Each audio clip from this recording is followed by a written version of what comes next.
Greetings, YouTube. I'm not sure if Marvel Contest of Champions or Kabam is doing some kind of promotion right now, but I seem to have lately gotten a record number of messages on the Line app specifically from people that have downloaded the game in the past week to 2 weeks that still kind of have no idea what to do.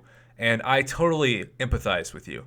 Because when I downloaded this game off a whim, after I saw a commercial for the animation, the Special 3, unknowingly, of Symbiote Spider-Man, I thought, man, that's so cool that there's like a Mortal Kombat-like fighting game that has Spider-Man with a Venom symbiote over. Even though Spider-Man 3 is one of the worst comic book movies of all time, I loved the episode of the animated series growing up where the symbiote kind of took over Peter Parker and the Spider-Man suit. And so, I downloaded the game and the rest is history. So many hours lost, but maybe gained. Who knows? Let's try to stay positive. And so because of that, I just wanted to make a video highlighting 5 things that I have written down specifically to give players keys to success. Now, some of these things are not just for beginners. They can be applied to anyone. But I also want to say that we pride ourselves in the MCOC community for new welcome on being literally a community. And I would say, yes, like any community, there's some venom and there's some vitriol and there's even some hate.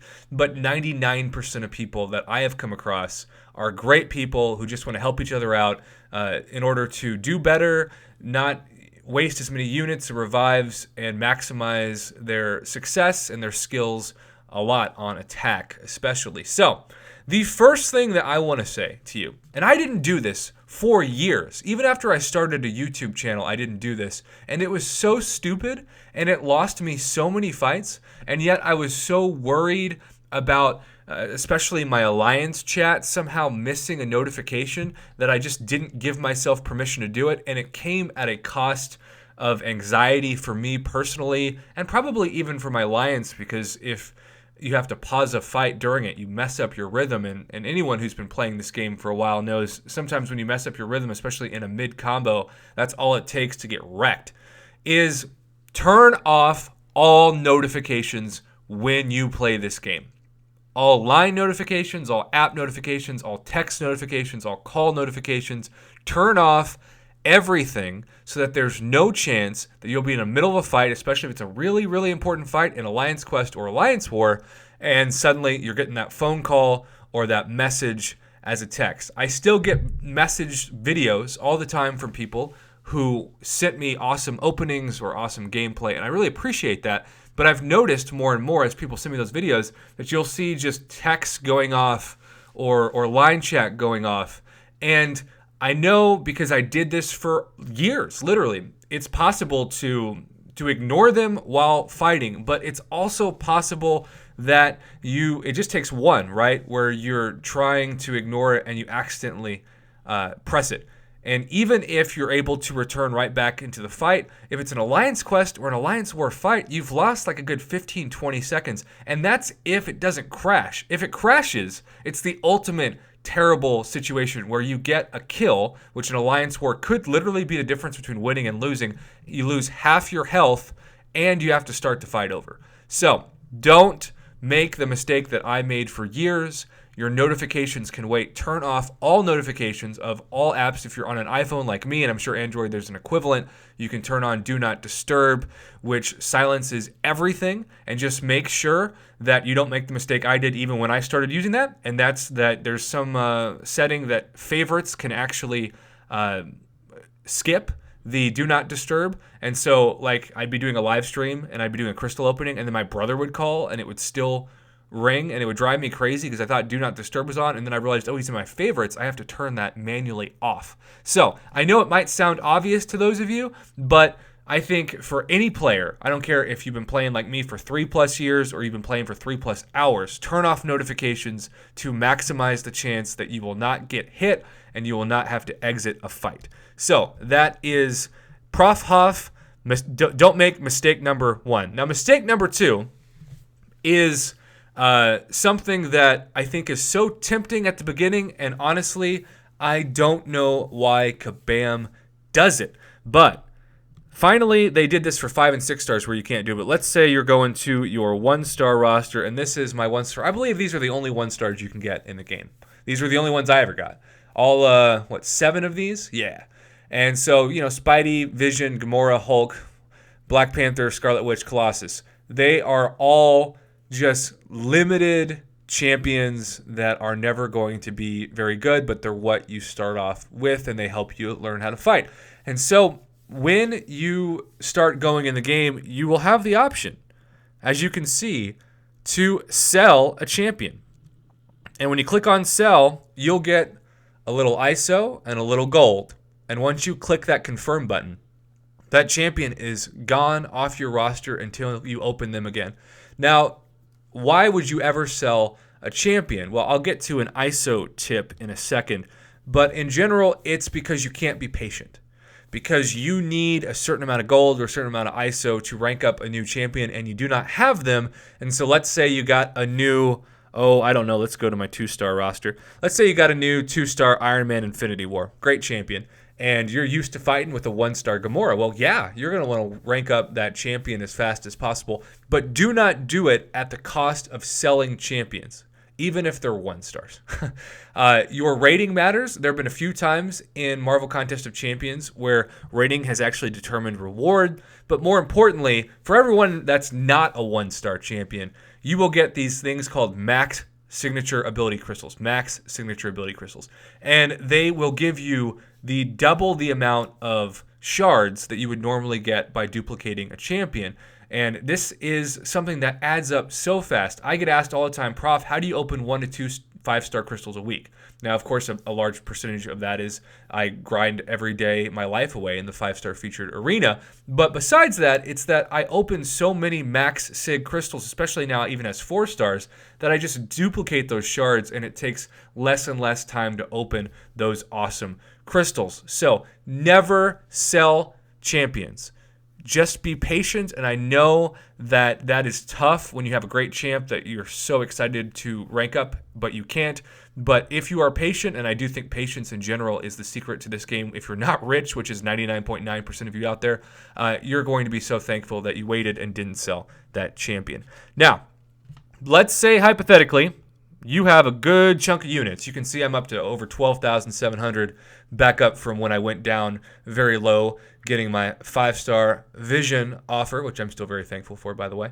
But you have some units, right? Now, I get at the very beginning, going back to the 1-star roster concept, if you just have these 1-stars in front of you and you really want to get better champs, the worst you can do in a premium hero crystal is a 2-star champion. And there is a huge difference in attack and health between a 2-star and a 1-star. So if you're just downloaded the game and you want to spend some units on those crystals, fine, I get it. But other than that, very, very specific limited scenario, never use units to get premium disappointment, as I like to call them, or premium harassment, because the 2-stars will harass you on most openings, crystals. They are a waste of units, and they are a waste of resources that you should be using for something else. Now, what is that something else? This is actually a perfect segue to my next point. So far, turn off all notifications when you play Marvel Contest of Champions. Never sell your champions, and use your units first and foremost to, drumroll in my own head, Awaken Mastery points. Now, let me just tell you a brief story. When I started this game, I knew I really liked to hit enemies, and I knew I really didn't like to get hit. That's all I knew. And I knew that there's this thing called attack. And so if I added points to strength, I got to increase the attack of my champions by 6. Is that good? How the hell am I supposed to know? But it's 6 more than I'm doing. So I just put every single thing into strength and greater strength. I'm increasing the attack by percentages, by specific points. I don't know if that's good, but it sounds good to me. And it was so easy to do because it just required gold, which was cheap. I had plenty of gold. But when I'd start to go to other masteries in this tree offensively, even like Pierce, and then you get to past these two, and you get to precision and cruelty. I needed these green things, these mastery cores, the game calls them. And I looked up their price, and I was like, screw that. I'll just increase my attack. I don't need those things. They probably don't do anything anyway. Little did I know, for literally over a year of just putting everything into attack, I was making it so much harder on myself to be better at the game because my mastery setup was trash. It was pure trash, and there was no one to blame but myself and my own ignorance. So this is partly why I'm watching this video now. And if you are seeing this video and you're new, I want to say the first 2 masteries that I would unlock big time. And I'm going to do a separate video on this because utilities is suddenly changed to proficiencies, which is a longer word and kind of confusing. But I would unlock dexterity and parry. If you do that, you will automatically become so much better at the game. I don't care if you're fighting with that 1-star Gamora or a 2-star Colossus, because you will get to learn how to time perfect blocks and turn them into stuns, aka parry. And then when you learn how to evade projectiles, you will also not take any damage, especially against champs like Iron Man, and that is what we like to call dexterity in the game. So there are so many great videos out there from certainly not just me, but so many YouTubers. If you just literally go to YouTube and you search best mastery setup for offense or best mastery setup for Alliance War or whatever, you will find so many options. It's going to depend on what you're looking for. Specifically, if you never grind in the arena, you're definitely not going to want to use my mastery setup.